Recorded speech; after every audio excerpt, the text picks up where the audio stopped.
Good morning. We're in beautiful downtown Pottstown, and I am your host, Cheryl Miller, for the Pottstown Borough Buzz on the PCTV network. I want to thank you for watching this edition of Community Connections. This morning, we're here with Sheila Dugan, Main Street Manager for the Pottstown Downtown Improvement District Authority, better known as PDITA. Sheila, can you tell us a little bit about PDITA? Yes, PDITA is a downtown improvement district. It spans from York Street to Evans and from King to the railroad tracks.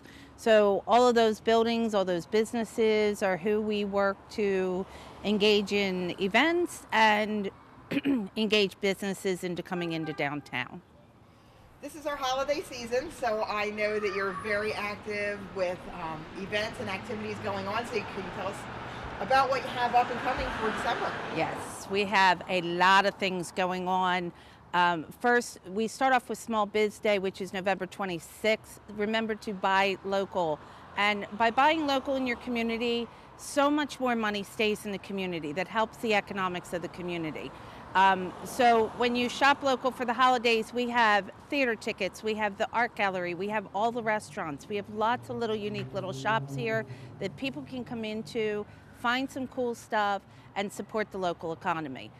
Moving forward to December 9th, we welcome Santa into town. We're very excited about that. He'll be coming in on the Colebrookdale Railroad, and we're making his way with the Phillies Fire and the Classic Car Show people. Classic Car Club coming into town at Smith Family Plaza. There we will have him taking photos with your children, having some music by the Chestnut Jubileers. We have all kinds of good stuff going on.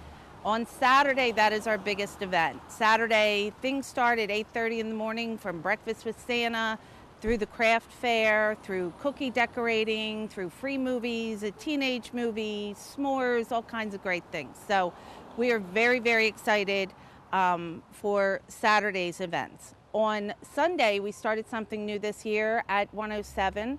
We will be having all of the restaurants in the area coming together and supporting a brunch. So you can purchase your brunch tickets and then go on the historic house tour that afternoon.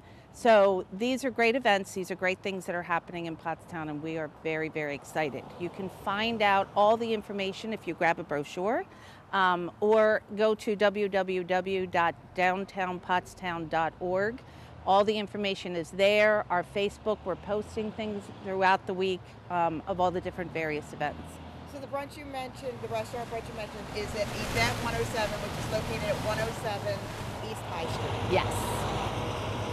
And your location here, you're actually moving from the Hanover Street location to a new location.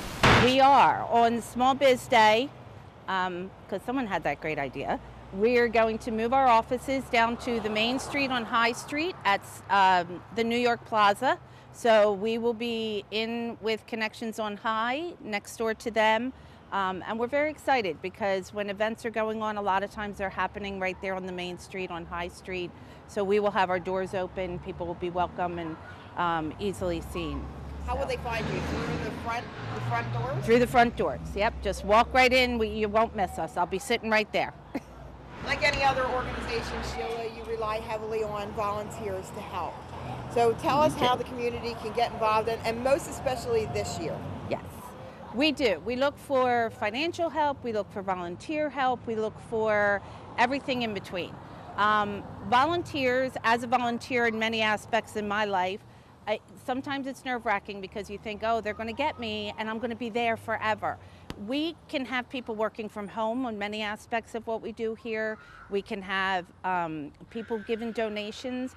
This year in particular, if you haven't heard, the Grinch paid Pottstown a visit, but we are very much like Whoville, and Christmas to us, despite the damage, despite the stolen things, Christmas to us is all about community. And I know from being in Pottstown, from living in Pottstown, from having our businesses and things in Pottstown, we are a great community. So this year, financial donations would be really appreciated. You can go online on our website, you can donate.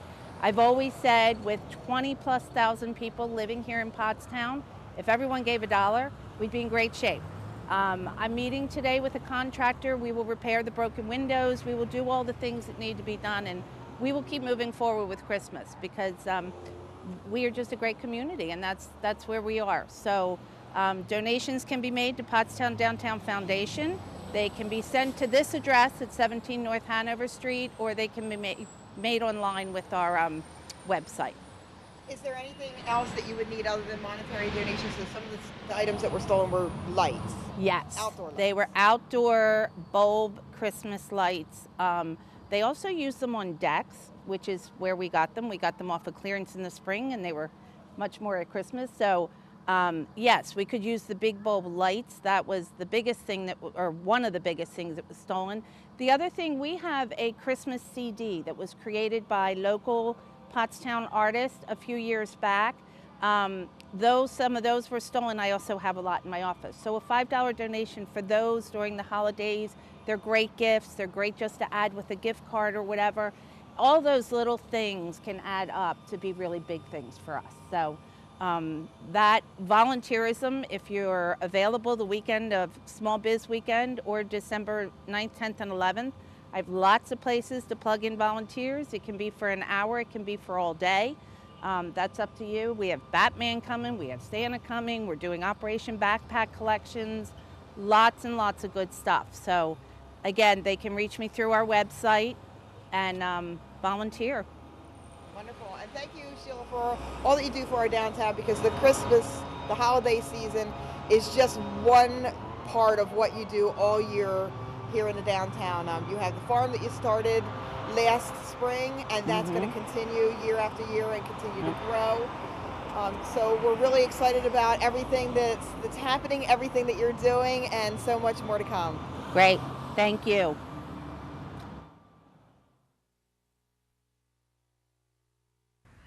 There's many ways to get involved in the borough. So you do have the government that you can come to community meetings.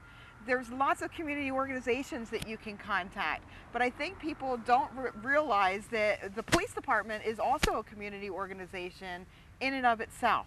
And so if people want information, or they need help, or if they want to know of different ways to get involved in things that we do here, the Pottstown Police Department, Captain Thomas, Chief Drumheller, you are also very instrumental in people of who's who that citizens can contact to get information for and to get involved.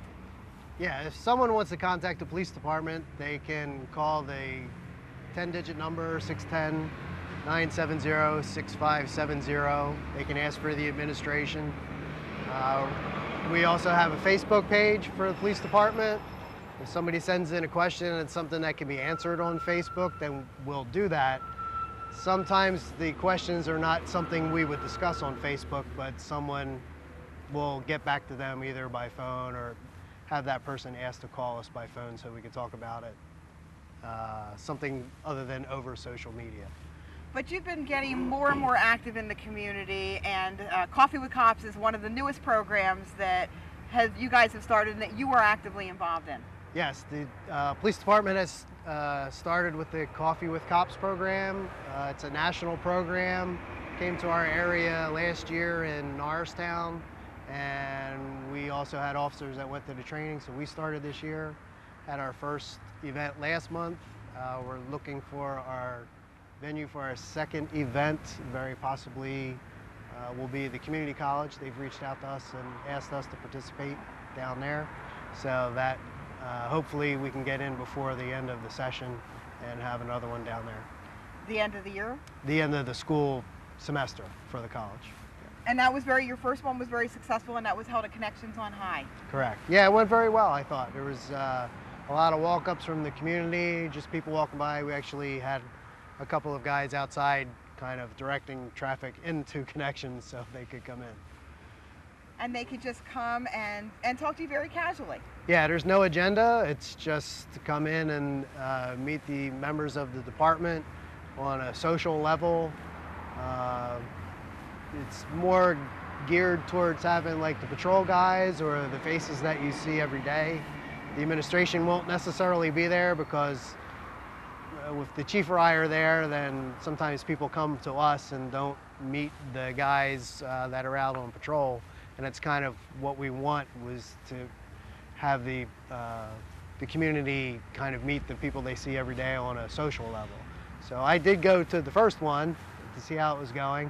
I'll probably be down at the second one just to see how things are going, but really it's just another venue for people to come in and meet you on a level other than us coming to your house for something as a part of our business.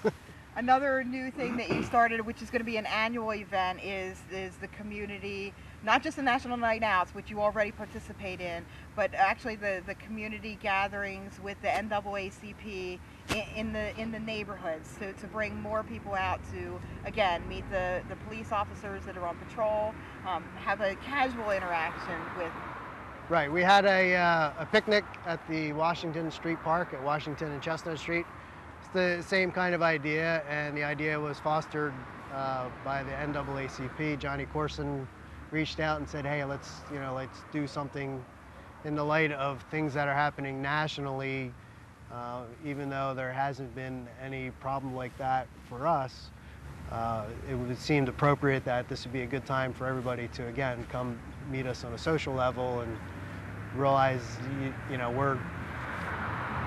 we're the police department, but we eat hot dogs just like you eat a hot dog, and we like to stand around and talk about what's going on a social level just like anybody else. And it's good to meet on a social level, so you have that interaction. And if we have the unfortunate need to meet on a police action level, there's a rapport, which makes it a lot easier for everybody.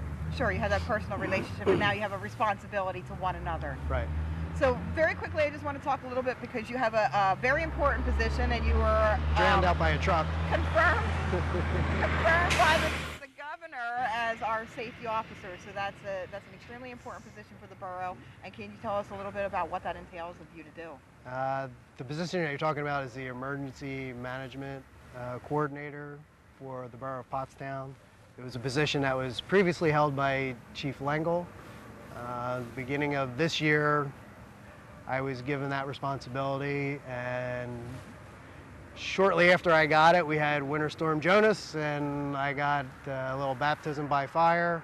And essentially it means that when things are going very badly because of some natural disaster or a man-made incident, it's my responsibility to oversee the functions in the borough and get us through it. That's really good to know. So when we have another extreme snowstorm this season, as we had last season, you'll be at the helm of the command center, and you'll be making sure that everything operates smoothly. When Montgomery County lets us know that something's coming and they open up their emergency command in the county, Pottstown will have a role to play in what goes on locally, and I'll be the person who make sure that's up and going.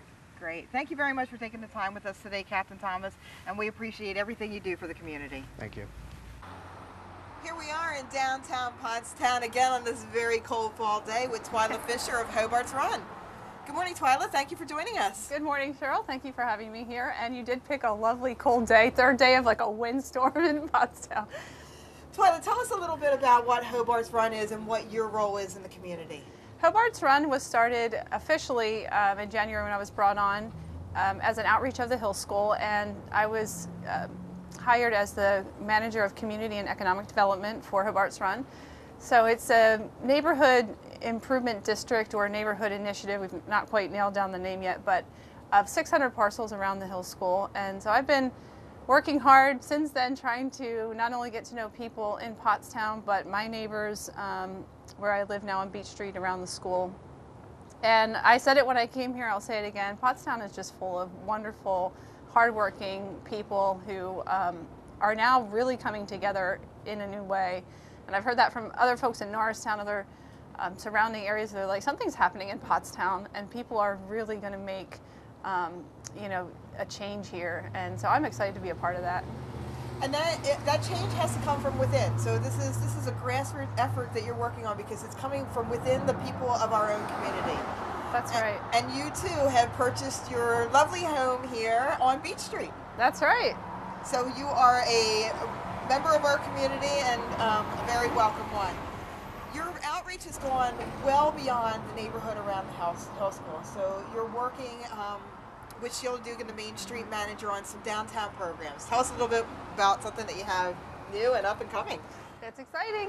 Sheila and I started meeting weekly about a month and a half ago, and really putting our heads together as the two improvement districts, even though hers is officially designated, mine isn't, but just kind of saying, how can we cover this area? Pottstown's not that huge. So what we came up with was, she had told me that some of the businesses downtown were increasingly asking for more support, or wishing that there were an ambassador program, which we don't have, nor does Sheila have the money for it right now. But I said, well, my bike ambassador program has been up and running in Hobarts Run. It wouldn't be that much harder if we just started biking all the way down through the downtown improvement district and back. It's like a 2-mile bike ride. So we already had the bike share bikes. So now we started this program, the Mobile Ambassador Project. We're calling it MAP. We've begun riding on Saturday mornings for about an hour. And so we're going to be doing that. We started beginning of November. We'll be doing it through the end of December, even though it's cold. And but the real avid cyclists don't seem to care. They'll join us anyway. And then the hard launch will be when it warms up in the spring.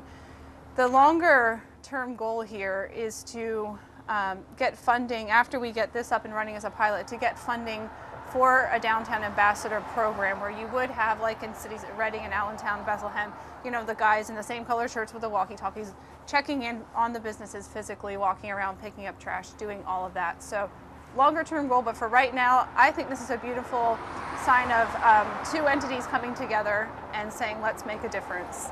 So it provides a level of support, even as much as directions, cleanup, security, just something that's very positive for the people to feel more safe and secure as they're walking around downtown and shopping and socializing. Yes, and raising awareness for bike culture, because there's more bike lanes going in this year. And so we also we try a lot to ride on High Street. We wear these things, so we all look kind of the same, and people are like, oh, what's that? And we've had people actually pull over and ask us what's going on. So we also report quality of life issues.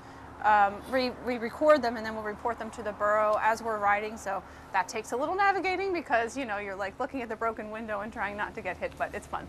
So. But it's very important because in order for the borough to address those things, they have to know about them. Yes. So the more eyes and ears that are out there in the community, the better it is for the borough. Absolutely. Are you looking for volunteers for your are. ambassador program? We are. I know Sheila has done quite a bit of recruiting downtown. I've been doing some in Hobarts Run. I think, you know, it will take some special people doing it right now because it's getting colder. But again, there are a handful of us who are committed to doing it once a week. And on Saturday, actually, we were out painting the bike racks downtown, because we decided to do that instead of our ride. So we wore these and we painted all the bike racks, and they look very nice. Right before the windstorm in the afternoon, so it was perfect timing. It was still warm. But we had probably 3 or 4 people ask about that, and then I have their emails and we'll be in contact with them. So I think it's going to grow, especially in the spring. I'm looking forward to watching it really become a movement. If anybody wants to know more about Hobarts Run or the Bike Ambassador Program and they want to reach out to you, how would they get in contact with you? There are 2 ways. So email is hobartsrun.pottstown@gmail.com, and then the website is hobartsrunpottstown.org. Sorry. And so either of those would have my contact. You can contact me directly through email, or come to my inbox, or on the website there's contact information as well. You've done so much since you've been here in January. I feel like that you've been here forever. So we're looking forward to a great future with you and the many things that you have to come. Thank you, Cheryl. Thank you for meeting with us today. You're welcome. Good morning. We're here at Lily's Grill, located at 115 East High Street, on this beautiful, cold fall day in downtown Pottstown. Right. We are here with Adam Burke, who is entrepreneur, chef, and owner-operator of Lily's Grill. Yep. Thank you for meeting with us this morning. Thank you. Adam, you've been here for 3 years now. Yep. What brought you to downtown Pottstown? I've been around Pottstown for a long time. My grandparents owned a business here. They lived outside of Pottstown, and I met Chris Foster, the owner of the building, in Skipback, and it pretty much was just a match that we were willing to try and take. You know what I mean? Something. Well, we're very happy to have you here. Your cuisine is fabulous, so anybody who has tried it is a recurring customer. Anybody who hasn't tried it needs to absolutely come and taste the food here. You have a very unique restaurant name. How did you come about? Lily's Grill. Well, I like to cook. I like to be artistic, but when I have to come up with names, it's very difficult for me. So my dog's name's Lily, and what we did was we kind of looked up everything online and was like, Tucker's Pub, like my dogs and my animals and stuff. So, and then Lily's Grill wasn't like taken on any of the sites.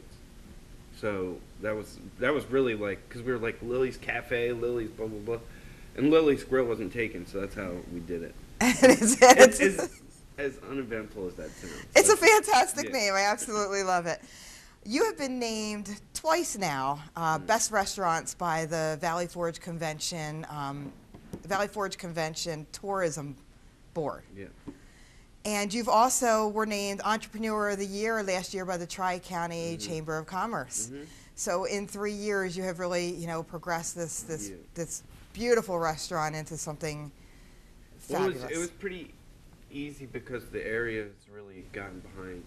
Like we've got behind the area, and the area's pretty much gotten behind what we are trying to do. So, like when I do stuff, I try and do it to think, is this going to benefit the area? Is this going to benefit, our look on a bigger scene than just right in this building? You know what I mean?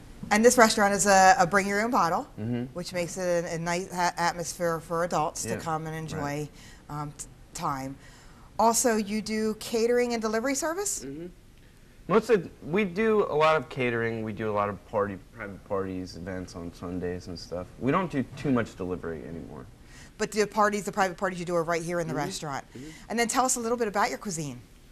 Well, we started off mostly modern American food, and now we've pretty much branched out. So like sometimes we'll have Asian cuisine style, but it's mostly American. But we try and throw in stuff every day to keep it fresh. You know what I mean? We use a lot of local stuff. So we use a lot of our lettuce, tomatoes, and stuff are from Bali, which is only a couple minutes away. We use microgreens and pork and stuff from North Coventry. So a lot of stuff we try to use local. We have 3 plots at the community gardens. Fantastic. Which, and a lot of the people that are up there are also involved with some organic farms and stuff. So in the summer, we're able to get a lot of fresh produce and stuff. And I run into you every week at the downtown Pottstown Farm buying your vegetables for the week's menu. You also have something up and coming that we're very excited about in downtown Pottstown, and that's your partnership with Steve Armstrong for Armstrong Ale. Can you tell us a little bit about that?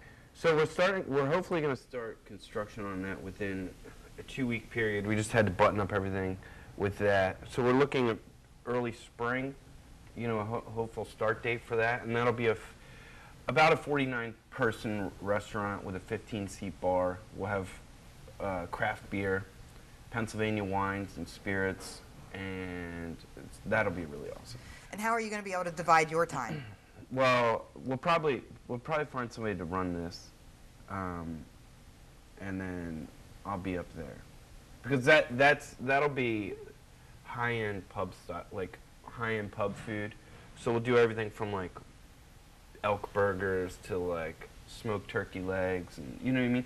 So that is like where I'm more comfortable cooking, and we're getting somebody to come in from like Colorado for here.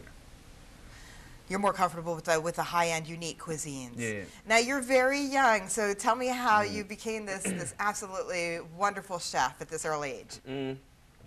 Well, I'll tell you the truth. I didn't like doing dishes. So when I was young, I lived upstate, and if you wanted to buy something, you had to work, right? So I started working when I was 13, and then of course they put you in dishes or whatever, and then I was like, I hate doing dishes. So I came in, I worked on my days off, and I learned how to prep.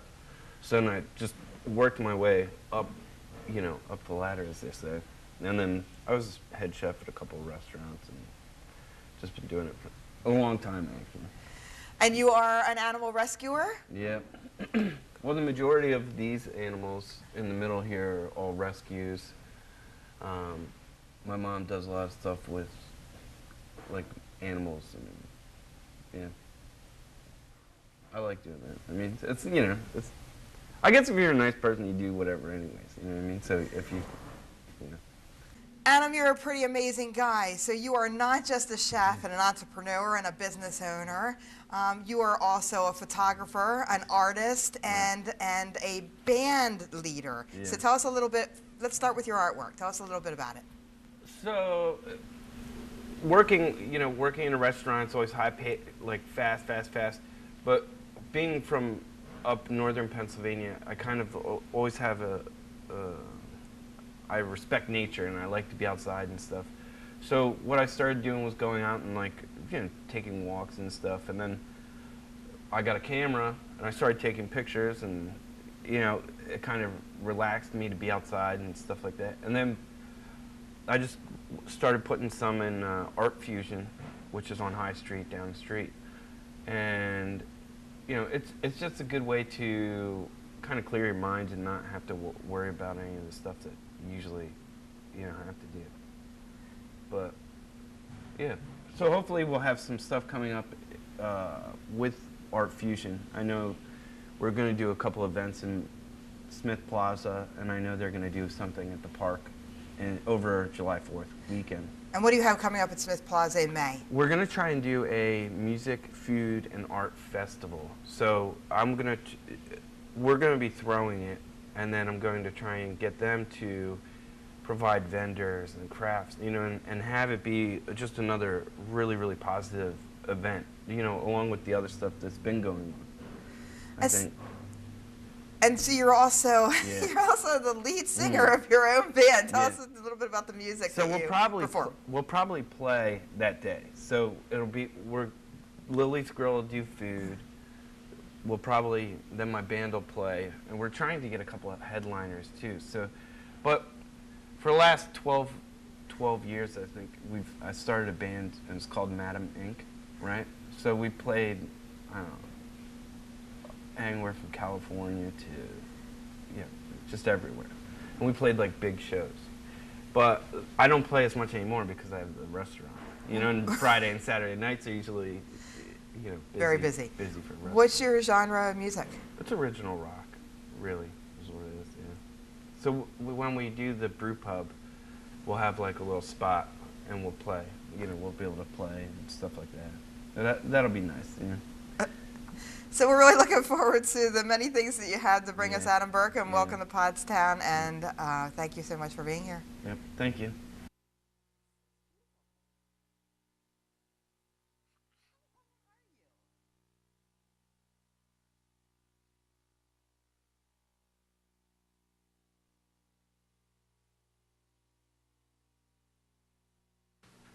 Good afternoon. We're at Connections on High on downtown Pottstown High Street, and we're meeting here today with Emmanuel Wilkerson, the youngest elected school board member in the history of Pottstown School District. Emmanuel, thank you for seeing us today. Thank you, Councilwoman Cheryl. We're in the place where you do your famous Pottstown Talks. Tell us a little bit about those. Well, Pottstown Talks is a community forum to bring together the multiple generations of Pottstown citizens to find a common understanding. How do we pay forward to tomorrow's future so it can be a community that we're proud of? We're proud to be from Pottstown now, but I really want there to be meaning behind that. Proud to be from Pottstown. So that's what these talks are for, is to find understanding and build that common foundation for a stronger future. And that future includes community involvement, because you have actually taken the next step from talks to what can we do to work together to move the town forward. Yes. You've had talks in September and October. And August was the first one. And you skipped November for the Thanksgiving holiday. So what do we have upcoming? Well, upcoming with Pottstown Talks is now that we heard the community piece. Now we're going into the schools from Monco, the Hill School, and the district to talk to millennials now, talk to my generation, and then put a team together and create an organization that will pay this vision forward, run by millennials. And I believe in that. After the recent election, I believe after seeing the numbers of millennials voting, our voice is tomorrow. So I believe that it's time for us to step up and be the voice of change, and now want to take their thoughts, the thoughts of the adults, find a common understanding, and then pave a future for Pottstown. With everybody working together. Everyone working together as one. That's what it's about. So you got our Generation Xers working with your millennials. Oh, baby boomer, Generation X, millennials, you name it, we're all one, we're all humanity. We're very excited to have you on the school board, Emmanuel. I mean, I found the relationship that I have had with you that has been very beneficial throughout the community. Yeah. So I'm very happy to have somebody on the school board that I have a personal connection with, that we can actually move borough issues and school issues through very effectively and fluidly. Yeah, because as it says, communication builds community. If you don't tell your story, someone else will. And that's whatever the borough's problem is the district's problem. You can't have a thriving borough with a failing district, vice versa. It won't happen. So we need to work on common accords and pay this community forward, because we are the governing bodies. There's 17 of us. And that's our job, is to pave the vision of the people forward. What other future plans do you have as far as your political aspirations and/or I know what your aspirations are in the borough of Pottstown, but I know you're moving forward into different college. You're looking into different colleges, and so what can we expect from you in the very near future? Well, I'm going to stay as active as I can as a college student, but right now I was in talks, as you know, with people at Georgetown University, and I'm in talks with people at Widener and Temple right now on seeing which one is the best fit for me and how can I further my education, because as Malcolm X said, education is a passport to the future. So I want to get a proper education so I can help lead the way for the future of not just Pottstown, but of this world. Well, we certainly don't want to lose you in Pottstown as you move forward. When can we look forward to another Pottstown Talks right here at Connections on High? Well, the next one, first, as I said, we're going to create a team of millennials first and create an organization that it's not just Emmanuel's name, it's the community's thing, it's the millennials thing, it's something we all put together. So once I meet with the students, and hopefully we can start this period of building this coalition or organization, as you say it, in January, and then work a few months in the winter time. So hopefully by springtime we can get community forums up and running again with everyone this time. And hopefully, I know it's my vision, is to work with borough, school board, everyone, to creating a community comprehensive plan on here's Pottstown now, this is where Pottstown needs to be, so that vision is in paper, and that's how we move this community forward. I'm very excited. I'm actually looking forward to working with your team, and I'm looking forward to you possibly being the next president of the United States. Oh, 2036. Emmanuel, you're a very inspiring young man. What got you involved in politics and the community to the level that you currently are? Well, ever since this last election, politics ain't a nice word, so I call myself a passionate public servant like yourself. And what I believe in is that we have one shot at life. We have one shot, and I believe that you either are, there's two type of people in life, I was taught. There's people that have someone write their own future for them, or they write their own. And I want to be that person to help others write their future while paving my own future in a successful way. And that's what it is. You want to be productive and successful in your life. And as one of my favorite quotes says, is that on your way up, help others. And that's what I believe in. On my way up, I want to help others, because it will be in vain if I don't help others, because there's no purpose in life if you can't help others. And that's what goal is in life, is survival, and to continue on after and after. Once generation millennials are over, then there's a new generation, and after that, and after that. And that's what I want, is I want to continue the fight and keep fighting until the end. Well, the Pottstown community is very lucky to have you. Thank you. Thank you for staying with us this afternoon and meeting with us and talking with us. And I just want to say thank you so much for watching this episode of Pottstown Borough Buzz Community Connections. I'm your host, Cheryl Miller.